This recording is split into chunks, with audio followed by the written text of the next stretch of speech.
अस्सलाम वालेकुम, welcome back to trade with. उम्मीद करता हूँ कल का दिन आप लोगों का अच्छा गुजरा होगा और आज का दिन भी इंशाल्लाह अच्छा गुजरेगा। कल क्या लेवल बताए थे आप लोगों को? बाइंग एरिया तो बताए थे नीचे से, लेकिन ऊपर से 3 सेलिंग एरिया बताया था। एक selling area, second selling area और third selling area. First selling area पे मार्केट ने उस तरह रिएक्ट नहीं किया जिस तरह हम एक्सपेक्ट कर रहे थे, उस तरह रिएक्शन नहीं आया। लेकिन सेकंड सेलिंग एरिया से ऑलमोस्ट 80 पिप्स का जो है रिएक्शन आया, 36 के एरिया से 32 के एरिया से, क्योंकि जो ब्रैकेट था वो 36 से लेके 32 क्या था। तो 32 से लेके ये रिएक्शन ऑलमोस्ट 25 तक आया। तकरीबन तकरीबन ये 80 पिप्स बनते हैं। 80 पिप्स का इसने रिएक्शन दिया है मार्केट ने, और उसके बाद 80 पिप्स यहाँ से आराम से मार्केट गिरी है। लेकिन उसके बाद दोबारा मार्केट ने ब्रेकआउट दिया तो ऊपर इन लेवल्स पे आई 50 और 46।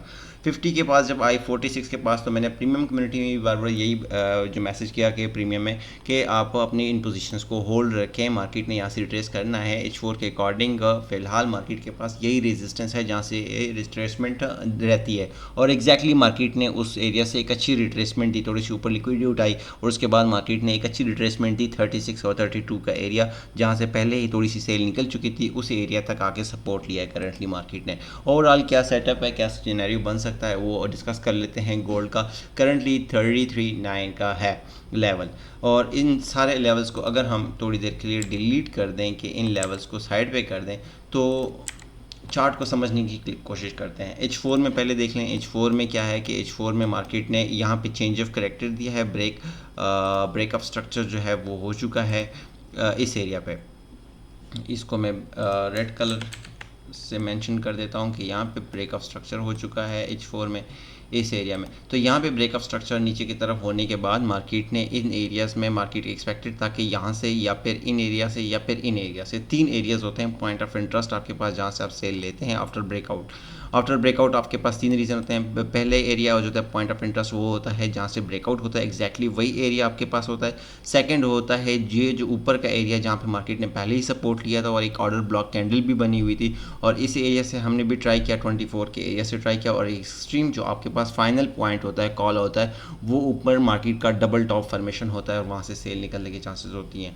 तो ये ओवरऑल 3 एरियाज थी, लेकिन इसमें जो डबल टॉप का फॉर्मेशन है वो अच्छा प्ले हुआ। बाकी बीच का जो फॉर्मेशन है वो ये एरियाज़ जो है 24 और ये बीच का एरिया, इसने आलमोस्ट 70-80 पिप्स की जो है रिट्रेसमेंट दी है, ज़्यादा नहीं दी। करंटली गोल्ड का सेटअप जो है H4 में मेरे अकॉर्डिंग फ़िलहाल ये सेल में ही है, क्योंकि ये अगर कोई कहता है, कोई ये कहे कि आपसे कि ये मार्केट ने इसके ऊपर कैंडल के ऊपर क्लोजिंग आ चुकी है, तो क्या ये बुलिश ब्रेकआउट नहीं है? नहीं। क्योंकि हमेशा हम ब्रेकआउट को इस तरह एक्सप्लेन करते हैं। ब्रेकआउट तब होता है कि अगर एक रेड ग्रीन कैंडल ऊपर क्लोज हो चुकी है, इस हाई के ऊपर क्लोज हो गई है, तो ये ब्रेकआउट हाफ ब्रेकआउट हो या कंप्लीट ब्रेकआउट तब होगा कि अगली कैंडल भी इसी लाइन के ऊपर, इस लाइन के ऊपर क्लोज हो, तब जाके ये एक अगेन बुलिश ब्रेकआउट होता। लेकिन चूंकि मार्केट ने एक ऊपर क्लोज की और अगेन दूसरी कैंडल नीचे क्लोज कर दी, तो ये एक फेक ब्रेकआउट कंसिडर होता है, ये रियल ब्रेकआउट नहीं होता।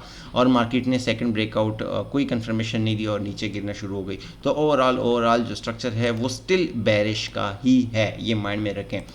बेशक मार्केट कल जितना भी मार्केट ने, अब यार अगर आप कहते हैं कि मार्केट कल सारा दिन यहाँ से ऊपर गई है, तो ये भी तो देखें कि मार्केट गिरती कहाँ से आ रही है। यहाँ से गिरी है, यहाँ से गिरी है, यहाँ से गिरी है।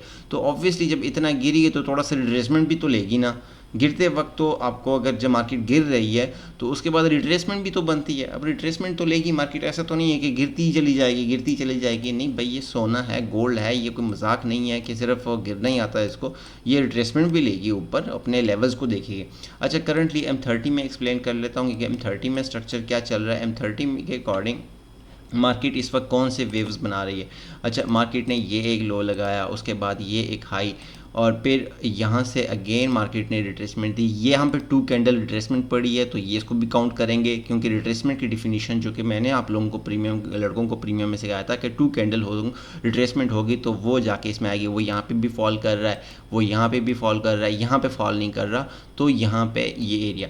तो ओवरऑल हमारे पास जो पॉइंट ऑफ एरियाज़ हैं जिनको हम नोट डाउन कर सकते हैं, जहाँ तक मार्केट आने के चांसेस हैं और मोस्ट एक्सपेक्टेडली एक अच्छे एरियाज़ हैं, वो हमारे पास ये एरियाज़ होंगे। एक ये एरिया होगा, ये वाला भी होगा। तो इस एरिया से इस तरह हमें 2 पॉइंट ऑफ इंटरेस्ट से करीब करीब का जो सपोर्ट है वो नज़र आ गया, और वो है 21 से लेके 14 का एरिया। अब मार्केट कर क्या सकती है कि 21 से लेके, इसको मैं लिख देता हूँ 3321 से लेके 3314 का एरिया, ये एक आपके पास सपोर्ट है। और इससे पहले सुबह सवेरे मार्केट ने किस एरिया को सपोर्ट बनाया है, वो है ये एरिया आपके पास 37 का एरिया। 37 के एरिया को मार्केट ने एक सपोर्ट बनाया। कोई भी H1 की कैंडल, कोई भी कैंडल इस लाइन, इसको मैं हटा दूँ, इसको मैं थोड़ा सा डिलीट कर दूँ ताकि आप लोगों को क्लियर हो जाए M30 में कि अगर हमें इसको इस तरह लाइन लगा के इसको 37, कोई भी कैंडल H1 की एक कैंडल, M30 की दो कैंडल 37 के नीचे क्लोज हो जाएं तो फिर आपने अगेन सेल करना है और आपका टारगेट होगा 3321, 3314। और इसके ब्रेकआउट होने के बाद मैं क्या कह रहा हूँ कि अगर इसके नीचे M30 की दो कैंडल क्लोज हो जाए, रिट्रेस करेगी तब जाके आपने सेल करना है और फिर आपको 100 पिप्स मिलेंगे एक टारगेट। और फिर मार्केट का ये सपोर्ट आपने देखना है 21 से लेके 40। जैसे ही ये सपोर्ट ब्रेक हो जाता है आपने अगेन सेल करना है और अगेन 100 पिप्स की, क्योंकि ये 2 कैंडल रिट्रेसमेंट एरिया है, आपने अब सेल करना है 37 के ब्रेकआउट होने के बाद। अगर मार्केट 37 को ब्रेक नहीं करती और अगेन ऊपर चली जाती है तो फिर आपने वेट करना है इस एरिया का, तो फिर आपने इन एरिया का वेट करना है। जस्ट अ मिनट,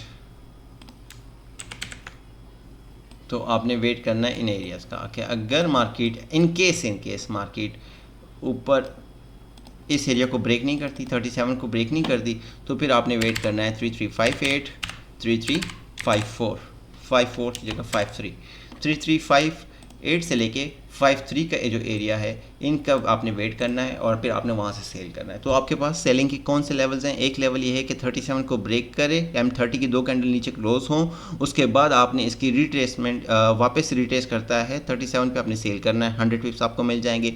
फिर मार्केट को आपने देखना है कि 21 और 14 का एरिया सपोर्ट है, क्योंकि 2 कैंडल रिट्रेसमेंट पड़ी हुई है यहाँ पे M30 में, तो इसके ब्रेकआउट दे बेशक आपने बाय अगर लेना है ले सकते हैं जब तक ये ब्रेक नहीं होता, लेकिन ट्रेंड के हिसाब से जैसे ही ये ब्रेकआउट दे अगेन आप रिट्रेस करें, आपने अगेन यहाँ से सेल करना है, 100 पिप्स मिलेंगे। तो ओवरऑल सेल के दो सिग्नल ये हैं और अगेन 58 से लेके 53 पे मार्केट जाती है, आप वहाँ सेल करें। जब तक 58 के ऊपर क्लोजिंग नहीं आती तब तक आप इसको होल्ड कर सकते हैं।